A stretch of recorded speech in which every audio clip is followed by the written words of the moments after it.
ಇನ್ನು ಕಾಂಗ್ರೆಸ್ನ ಆಂತರಿಕ ವಲಯದಲ್ಲಿ ಒಂದು ರೀತಿ ಫ್ರೀಡಮ್ಮೇ ಇಲ್ವಾ ಅನ್ನುವಂತಹ ಪ್ರಶ್ನೆ ಮೂಡ್ತಾ ಇದೆ. ಯಾಕೆಂದರೆ ಸಿದ್ದು ಸರ್ಕಾರದ ಸಚಿವರಿಗೆ ಒಳಗೊಳಗೆ ಮುಜುಗರ ಉಂಟು ಮಾಡ್ತಾ ಇದೆ ಕೆಲವೊಂದು ಸನ್ನಿವೇಶಗಳು. ಈಗ CLP ಸಭೆ ಇದೆ ಸೋಮವಾರ. CLP ಸಭೆಯ ಅಜೆಂಡಾ ಸೆಟ್ ಮಾಡೋದಕ್ಕೆ ಅವಕಾಶನೇ ಸಿಗ್ತಾ ಇಲ್ಲ ಮಂತ್ರಿಗಳಿಗೆ. ಸಚಿವರಿಗೆ ಯಾವುದೇ ಸಭೆಯನ್ನು ಮಾಡದಂತೆ ಸೂಚನೆ ಬೇರೆ ಬಂದಿದೆ ಹೈಕಮಾಂಡಿಂದ.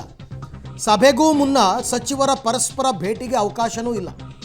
ಫೋನ್ ಕರೆಯಲ್ಲೇ CLP ಅಜೆಂಡಾ ಸೆಟ್ ಮಾಡುವ ಅನಿವಾರ್ಯತೆ ಎದುರಾಗಿದೆ. ಯಾವುದೇ ಒಂದು ಸಭೆಯನ್ನು ಕರೆದಾಗ ಒಂದು ಅಜೆಂಡಾ ಅಂತ ಇರುತ್ತೆ, ಯಾವ ಮುಖ್ಯ ವಿಚಾರವನ್ನು ಚರ್ಚೆ ಮಾಡೋದಕ್ಕೆ ಕರಿತಾ ಇದ್ದೀವಿ ಅಂತ. ಅದನ್ನು ಕೆಲವು ಹಿರಿಯ ಮಂತ್ರಿಗಳು ಕೂತು ಸಭೆ ಸೇರಿ ಸೆಟ್ ಮಾಡಬೇಕು. ಅದನ್ನು ಮೆಸೇಜ್ ಮುಖಾಂತರ ಎಲ್ರಿಗೂ ಕೂಡ ಶಾಸಕರುಗಳಿಗೆ ಕಳಿಸ್ಬೇಕಾಗತ್ತೆ. ಬಟ್ ಸಭೆ ಮಾಡೋಂಗಿಲ್ಲ ಅಂತ ಹೇಳ್ಬಿಟ್ಟಿದ್ದಾರೆ ಹೈಕಮಾಂಡ್ ಅವರು. ಹಾಗಾಗಿ ಒಂದು ಸಭೆಯನ್ನೂ ಸೇರಕ್ಕಾಗದೇ ಇರುವಂತಹ ಅನಿವಾರ್ಯತೆ ಸೃಷ್ಟಿಯಾಗ್ಬಿಟ್ಟಿದೆ ಕಾಂಗ್ರೆಸ್ನಲ್ಲಿ. ಅದರ ಜೊತೆಗೆ ಎಲ್ಲ ಬರೀ ಫೋನ್ನಲ್ಲೇ ಸಂಭಾಷಣೆ ಮುಖಾಂತರ ಅಜೆಂಡಾ ಸೆಟ್ ಮಾಡ್ತಾ ಇದ್ದಾರಂತೆ. ಈಗ ಹೈಕಮಾಂಡ್ ಆದೇಶದ ಪ್ರಕಾರನೇ CLP ಮೀಟಿಂಗ್ ಆಗ್ತಾ ಇರೋದ್ರಿಂದ ಲೆಟ್ಸ್ ವೆಯ್ಟ್ ಆ್ಯಂಡ್ ಸಿ ಏನಾಗುತ್ತೆ ಅಂತ.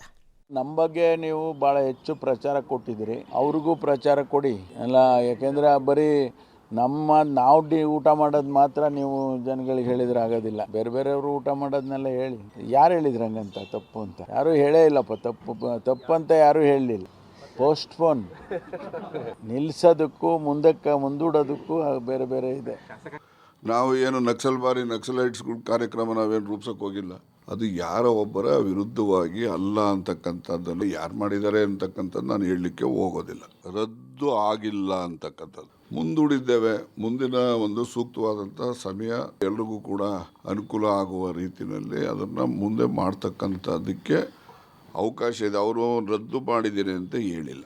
ಆ ಸಭೆಗೆ ಖುದ್ದಾಗಿ ಜನರಲ್ ಸೆಕ್ರೆಟರಿ ಬರ್ತಿದ್ದಾರೆ, ಹೀಗಾಗಿ ಮುಂದೋಗಿದೆ. ಅವರು ಬಹುಶಃ 13 ತಾರೀಕು ಬರ್ತಾ ಇದ್ದಾರೆ. ಸೊ ಅವಾಗ ಆಗ್ಬೋದು, ಅಥವಾ ಮುಂದೆ ಯಾವ್ದಾರು ಡೇಟ್ ಕೊಟ್ಟರೆ ಆ ಸಭೆ ನಿಗದಿ ಆಗ್ಬೋದು. ಸೊ ತಾತ್ಪೂರ್ತಿಕವಾಗಿ ಮುಂದೂಡಿದ್ದಾರೆ ಹೋಮ್ ಮಿನಿಸ್ಟರ್ ಅವರು. ಇಲ್ಲೆಲ್ಲ ವಿರೋಧ ವ್ಯಕ್ತಿ ಇಲ್ಲಿ ಮಾಡಿಲ್ಲ, ಅದು ಅವ್ರೇನು ಎಲ್ಲೂ ಬಹಿರಂಗವಾಗಿ ಹೇಳಿಲ್ಲ. ಸೊ ಅದಕ್ಕೆ ಜನರಲ್ ಸೆಕ್ರೆಟರಿ ನಾವು ಬರ್ತೀವಿ ಅನ್ನೋದೇ ಅದಕ್ಕೆ ಮುಂದೂಡಿದ್ದಾರೆ ಹೊರತಾಗಿ ಅದು ಬೇರೆ ಅದಕ್ಕೆ ಬೇರೆ ರೀತಿಯಿಂದ ಅದಕ್ಕೆ ರಾಜಕೀಯ ಬೆರೆಸೋದು ಅವಶ್ಯಕತೆ ಇಲ್ಲ ಅಂತ ನನ್ನ ಭಾವನೆ. ಸೊ ಬಂದ್ಮ್ಯಾಗ ಮಾಡ್ತೀವಿ, ಜನರಲ್ ಸೆಕ್ರೆಟರಿ ಬಂದ್ಮ್ಯಾಗೆ ಅವ್ರ ಜೊತೆ ಸಭೆ ಮಾಡ್ತಾರೆ. ಇಲ್ಲ ಅದನ್ನು ನೋಡೋಣ. ಅಲ್ಲಿ ಇನ್ನೂ ನಮಗೆ ಗೊತ್ತಿಲ್ಲ ಏನು ಅದೇ ಅಂತ ಒಳಗಡೆ ಅಜೆಂಡಾ ನನಗೂ ಗೊತ್ತಿಲ್ಲ. ಅಲ್ಲಿ ಹೋದ್ಮ್ಯಾಗ ಗೊತ್ತಾಗೋದು ಅಜೆಂಡಾ. ಆಮ್ಯಾಗ ಹೇಳ್ತೀನಿ, ನಿಮಗೆ ಅಲ್ಲಿ ಗೊತ್ತಾದ್ಮ್ಯಾಗ ಹೇಳ್ತೀವಿ. ನಾನು ಬರ್ತೀನಿ, ಬಂದ್ಮ್ಯಾಗ ಮಾಡಿ ಅಂತ ಹೇಳಿದ್ದಾರೆ. ಅದಕ್ಕೆ ಒಪ್ಪಿದ್ದಾರೆ ಎಲ್ಲರೂ. ಬಂದ್ಮ್ಯಾಗ ಮಾಡ್ತೀವಿ. ಸಂಬಂಧಪಟ್ಟ ವಿಚಾರ ನಮ್ಮ ಪಕ್ಷಕ್ಕೆ, ನಮ್ಗೆ ವೈಯಕ್ತಿಕವಾದ ವಿಚಾರ, ಅದು ಎಲ್ಲದಕ್ಕೂ ರಾಜಕೀಯ ಉತ್ತರ ಕೊಡಲಿಕ್ಕೆ ಆಗೋಲ್ಲ. ನಮಗೆ ಸಂಬಂಧಪಟ್ಟಂಥ ವಿಚಾರ.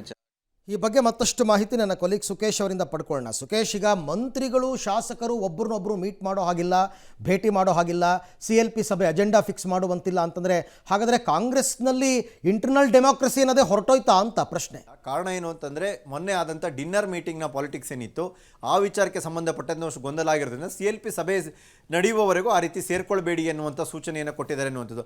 ಸಹಜವಾಗಿ ಒಬ್ಬರು ಸಚಿವರು ಇನ್ನೊಬ್ಬರು ಸಚಿವರನ್ನ ಭೇಟಿ ಹಾಕಿ ಸಮಸ್ಯೆ ಇರಲ್ಲ, ಇಲಾಖೆ ವಿಚಾರ ಇರುತ್ತೆ, ಮತ್ತೊಂದು ಚರ್ಚೆ ಮಾಡ್ಬೋದೇನೋ. 2-3 ಜನ 4 ಜನ ಸಚಿವರುಗಳು ಒಂದು ಕಡೆ ಸೇರ್ಕೊಂಡ್ರೆ ಅದು ಮತ್ತೊಂದು ರೀತಿಯ ಸಂದೇಶವನ್ನು ಕೊಡುವಂಥದ್ದು, ಗೊಂದಲ ಆಗುವಂಥದ್ದು, ಕಾಂಟ್ರವರ್ಸಿ ಆಗುವಂಥದ್ದು ಬೇಡ ಅನ್ನುವಂಥದ್ದು. ಬಹುಶಃ ದಲಿತ ಶಾಸಕ ಸಚಿವರ ಡಿನ್ನರ್ ಪಾಲಿಟಿಕ್ಸ್ಗಿಂತ ಮುಂಚಿತವಾಗಿ CM ತಮ್ಮ ಆಪ್ತ 4 ಸಚಿವರ ಜೊತೆಗೆ ಸಭೆ ಮಾಡದೆ ಹೋಗಿದ್ದಿದ್ರೆ, ಡಿನ್ನರ್ ಪಾಲಿಟಿಕ್ಸ್ ಮಾಡದೆ ಹೋಗಿದ್ದಿದ್ರೆ ಇದಕ್ಕೂ ಕೂಡ ಬ್ರೇಕ್ ಬೀಳ್ತಿರ್ಲಿಲ್ವೇನೋ. ಆದರೆ ಸದ್ಯದ ಪರಿಸ್ಥಿತಿ ಅಧಿಕಾರ ಹಂಚಿಕೆ ವಿಚಾರ ಚರ್ಚೆ ಮತ್ತು ಇತರ ಪ್ರತ್ಯೇಕ ಸಭೆಗಳು ಸಾಕಷ್ಟು ಗೊಂದಲ ಮೂಡಿಸಿರೋದ್ರಿಂದ ಶಾಸಕಾಂಗ ಪಕ್ಷದ ಸಭೆಯವರಿಗೆ ಸದ್ಯಕ್ಕೆ ನೀವು ಹಾಗೆ ಮಾಡೋದು ಬೇಡ ಅನ್ನುವಂಥ ಸೂಚನೆ ಇರುವಂಥದ್ದು. ಹಾಗಾಗಿ ಶಾಸಕಾಂಗ ಪಕ್ಷ ಸಭೆಗೂ ಮುಂಚಿತವಾಗಿ ಒಂದು ಅಜೆಂಡಾ ಸೆಟ್ ಮಾಡೋಣ ಅಂತ ಸಚಿವರುಗಳು ಸೇರೋಣ ಅಂದರೂ ಕೂಡ ಪರಿಸ್ಥಿತಿ ಪೂರಕವಾಗಿಲ್ಲ ಅನ್ನುವಂಥದ್ದು. ಕೇವಲ ಫೋನ್ನಲ್ಲೇ ಮಾತಾಡಿಕೊಂಡು ಹೇಗೆ ನಾವು ಮಾತಾಡಬೇಕು, ಏನು ವಿಚಾರ ಚರ್ಚೆ ಮಾಡಬೇಕು ಅನ್ನೋದನ್ನ ಚರ್ಚೆ ಮಾಡುವಂಥ ಪರಿಸ್ಥಿತಿ ಬಂದಂತೆ ಕಾಣಿಸ್ತಾ ಇದೆ. ಅರವಿಂದ್.